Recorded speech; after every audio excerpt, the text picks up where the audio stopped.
Hi, hello mga be. A day in my life ni Bakakay here in Abu Dhabi. At mga be, hulaan nyo kung anong trip namin ngayon. Actually, day off namin ngayon. Monday. So, ayan, maghapon kami. Walang ginawa sa bahay lang. Kanina kumain ng pizza. Tapos, ayun, nagkwentuhan na tulog. Nakatulog ako ng 9 p.m. So, eto na nga. Nagulat ako. Mag-aalas 12 ng hating gabi. Siguro mga lagpas na ng 11 yon. Biglang kumatok si Maricoy sa aking kwarto. At alam niyo ba kung bakit? Magpapatato kami. Ayan. Alas 12 ng hating gabi. Magpapatato kami. Actually, dapat kanina yun eh. May pinuntahan ata sila. So, at ayan na nga. Siyempre, yag-yag ako. Siyempre, sama ako. Gusto ko rin magpatato charot. At ayan nga, ang bilis ng pangyayari. Andito na agad kami sa bahay ni Kuya, sa bahay na nagtatato. Kasi, yung asawa niya, client namin sa salon. At eto na nga, nag-taxi kami papunta dito, pero malapit lang pala. Kaya, ang bilis namin nakarating. So, mga alas 12 na andito na kami. At ayan na nga, hinihintay na naming lumabas. Nag-doorbell na kami sa part na yan. Hinihintay na naming lumabas si Kuya, yung nagtatato. So at ayan na nga, eto pupunta na kami sa room. Sa room dyan. Basta na lang kami pumasok, nasa likod pa si Kuya. Hindi namin alam kung saan kami papasok. Matatawa ka na lang sa reaction. Akala niya kasi isa lang ang magpapatato. 3 pala kami. Alas 12 na ng hating gabi. Siyempre, medyo nakakahiya pero okay lang naman.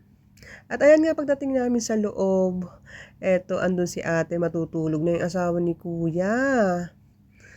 At ayan, naistorbo na yata. Sorry naman, pero okay lang naman daw sa kanya.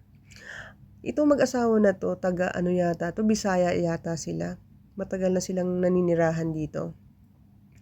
So, nagtatato talaga si Kuya tapos may trabaho pa talaga siya sa bangko ata. At habang nakikiusyoso muna ako sa panonood tinignan ko yung mga picture nila. At eto si Maring Janine, nagre-ready na kasi siya ang unang isasalang. Lagot. At ayan, nagpre-prepare na rin si Kuya. At syempre, habang kami naman ay naghihintay, at heto, binigyan kami ng coffee.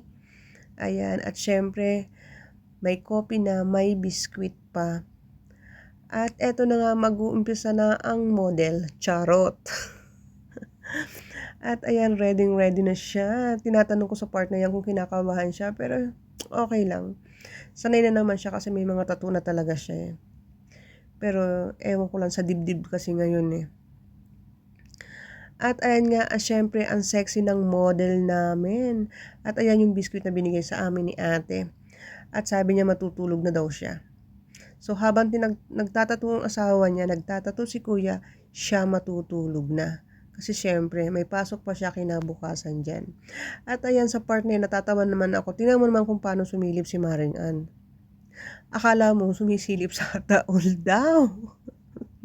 Napansin pa talaga yun ni Maring Janine So at ayan na nga, inuumpisa na ang flower sa dibdib. O san ka pa? Babalikan ka na ng pinagpalit ka sa 5 babae.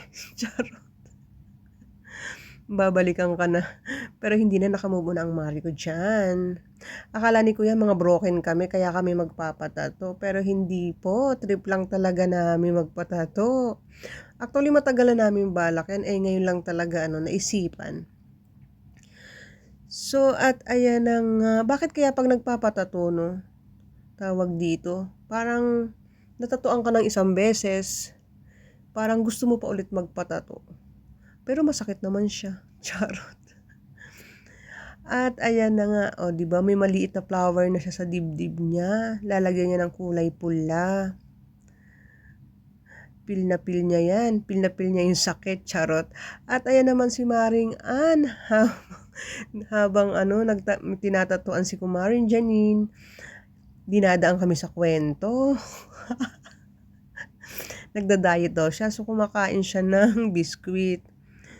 At ayan, tapos na agad ang maliit na rose, pero ang cute niya. So, ayan, konti na lang, tangkay na ang kulang, at saka dahon.